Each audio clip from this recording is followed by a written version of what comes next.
Here's McBain. Boot driving to the net. Collision with Quick.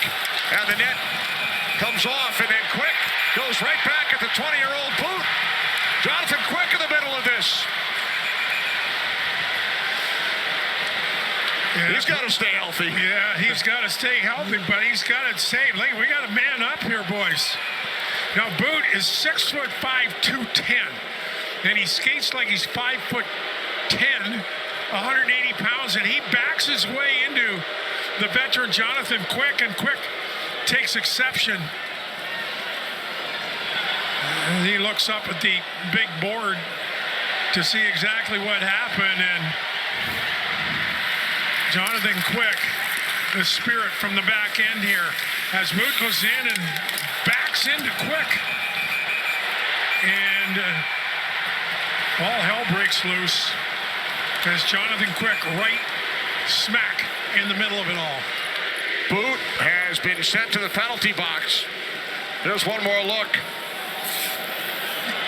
Well, again, was Trocheck on him? Yeah, watch.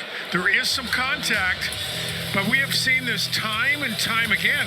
I don't think there was a penalty call till Quick left the net. Gets to it. Panarin to Fox. Fox shot tipped wide by Miller. Off the end boards, Larkin to pick it up. 5 seconds. Larkin will skate it and feed it to Appleton.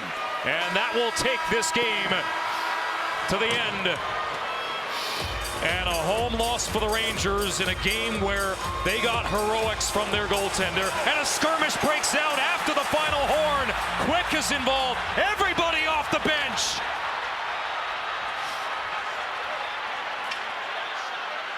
The puck was shot into the empty net after the final horn. And that drew the ire of Jonathan Quick. And everybody has come off the bench to become involved. Yeah. Looked like Larkin and Quick. Larkin was the one that took after Quick. Appleton fires it just on the buzzer, right? And Quick takes exception to that. And all hell breaks loose. So this puck will be Appleton shoots it in the net off the buzzer, right? Now nobody has much of an issue, but who has an issue is Quick. He's trying to get after Appleton. Quick Larkin just happened to be in the way because it was Appleton who fired it towards the net. John Giannone. Well, it's an original 6, boys, and it sort of looks like a throwback in that regard with what happened at the 60-minute mark. But the entire time where both teams were congregated in the Ranger zone, Todd McClellan, the head coach of the Detroit Red Wings, was just screaming at his team, "Let's go, let's go, we won, let's go." And now they finally listened to him. Both teams are leaving the ice after what could have been a much uglier incident than it was, especially with Cam Talbot all the way at the other end as well. Puck steered out to center ice. Blasted back in, goal, they score! A sneaky shot from center fools David Riddick, and it's 4-1 Ottawa. And this long shot, I'm not sure how it gets in. It appears that, does it hit the Flames defenseman? Looked like it might have hit the player up high. Difficult to see. Very difficult to, yeah. That was also the old pretend you're going to fire it around the boards and then shoot it on net trick. And that would be the end of the night for Riddick. Although I'm not a fan of this move right here. He's disappointed with himself, and you do not need to headbutt the door. Fires again. Surrounded nicely there by the Penguins. But taken by Mishkov, who has an assist tonight. He sauces it back to Ritzalainen. Fires! Deflected wide. Rebound there. Score! The rookie does it again. Matvei Mishkov on the doorstep with those silky hands. Maneuvers the puck to the back of the net. His 18th goal of the year, and now it's 3-0 Philadelphia. Right from the opening of the game, he is absolutely electrifying to watch. And these are instincts you cannot teach. Oh, right from the instance, you see the way Mishkov attacks. He attacks this, times it perfectly. And those are offensive instincts. Make it 3-0. here in Pittsburgh, PA, and that's going to trigger a goalie change. And Develkovic slaps the puck, throws the stick into the corner. Yeah, he slammed the crossbar with his own stick. It broke in half, and then he slammed the handle into the corner as he leaves here. I don't know if that's at himself, at the coach. It's at now he's screaming. He is upset he's being pulled. Yeah. He is kind of barking down the bench. He slammed the door. Well, two of the goals went off his own guys. And now this one, he's left to his own devices. So Look all the way down the other end. You can see him down at the far end, and he sees the hook is coming. Draw. Schneider looking to move it. Taken away by Ridley Gregg, and a save by Shesterkin. And there they go at the side of the net. Everything breaking loose. Everyone involved. Now there's been a little bit more of an edge here in the last couple of minutes by these two teams. And Shesterkin's hurting. He is hurting in the crease. Schneider's involved. Kachuk trying to... Oh! Shesterkin went after Kachuk. Yeah, he sure did. Kachuk has two players. Kachuk had his right hand on Schneider, and then Shesterkin came over and laid into him with the blocker glove. The linesman is trying to keep Rempe and Kachuk apart, but they're throwing punches around the linesman.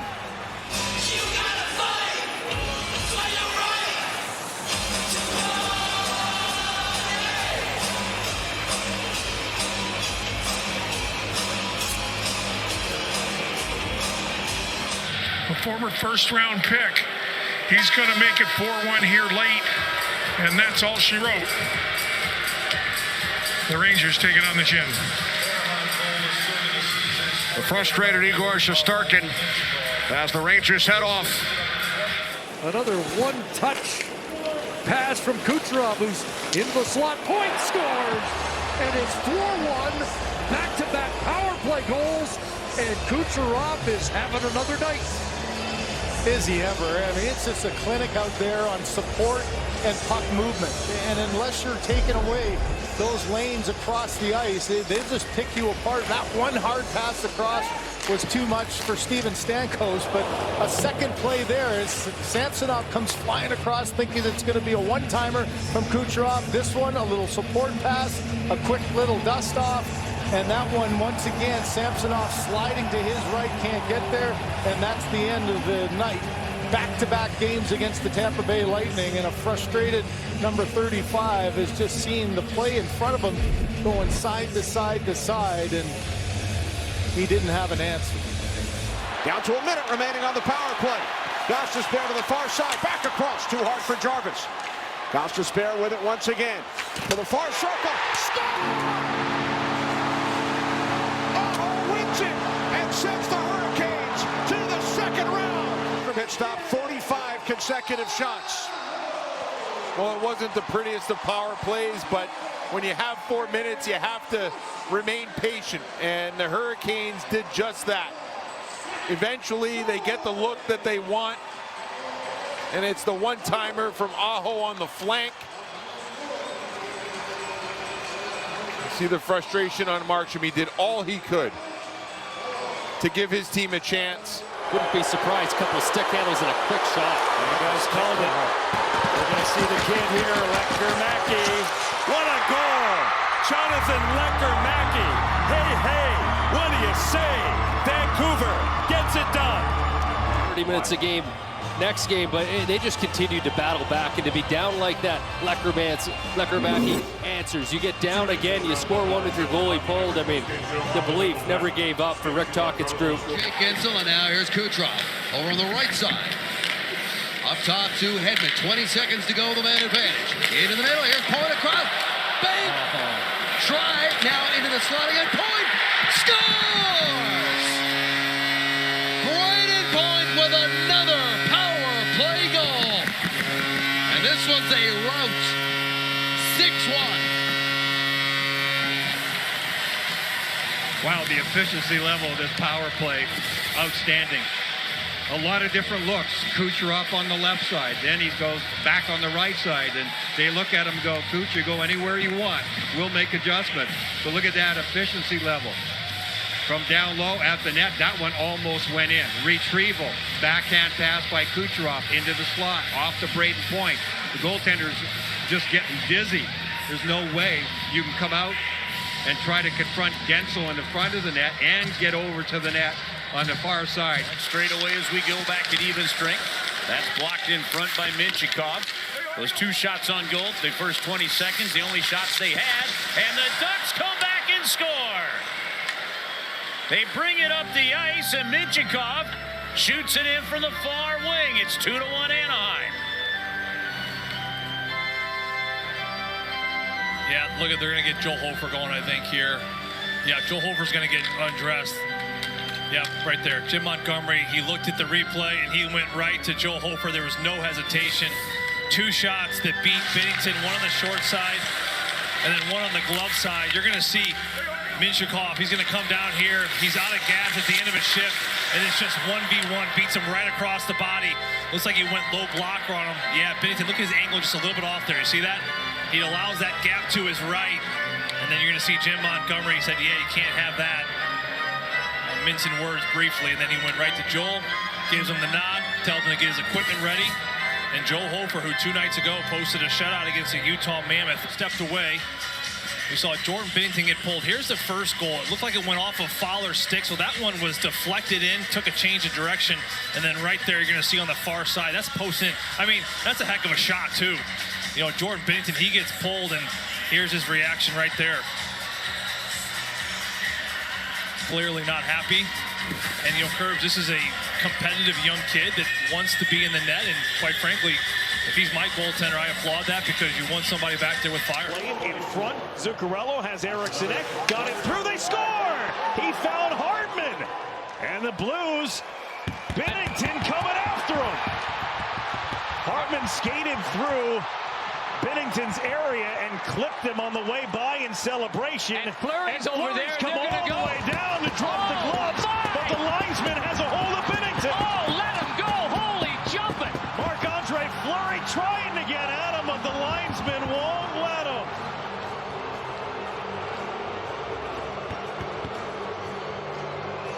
Binnington taking exception after the goal by Hartman. He had a slight bump in. Binnington went at him right away while the Wild were celebrating. Marc-Andre Fleury with no hesitation at all. And Binnington wants this crowd going. Where's Ric Flair? It is wrestling night here in St. Louis. The crowd is in the mood. Ryan Galloway, David Brisebois, the linesmen are not. But I feel like this one is far from over. Hartman does a great job. He strips the puck from Buchnevich, and then he gets the pass back. And now watch right there. He's celebrating, one knee in the air, and Binnington's out of his crease. Binnington goes right at him and got it. Actually, he got a lot on him. I couldn't see that from my end. Waiting again, across, and the net is off. McCarr scored, and pushing after the whistle. Did a lot of pushing. And this might be the spark that the Blues need right here. To the right of the goaltender, Jordan Binnington. I was looking at the monitor down here between the benches, and whoa, wow, that was at Kadri right there. No. And here we go with 91 comes over there afterwards. Binnington's not going to back away from that. Heck, he tried to fight Kyle Clifford or a couple of years ago. He'll take on anyone. Kane gets it back again. One man back through. Kane takes the shot and scores!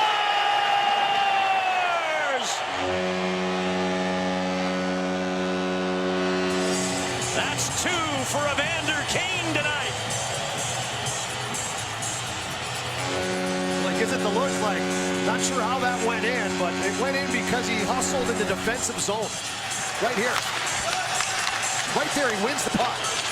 Accelerates, uses Krug as a screen, and somehow, some way, beats Binnington. Let's take a look from this angle.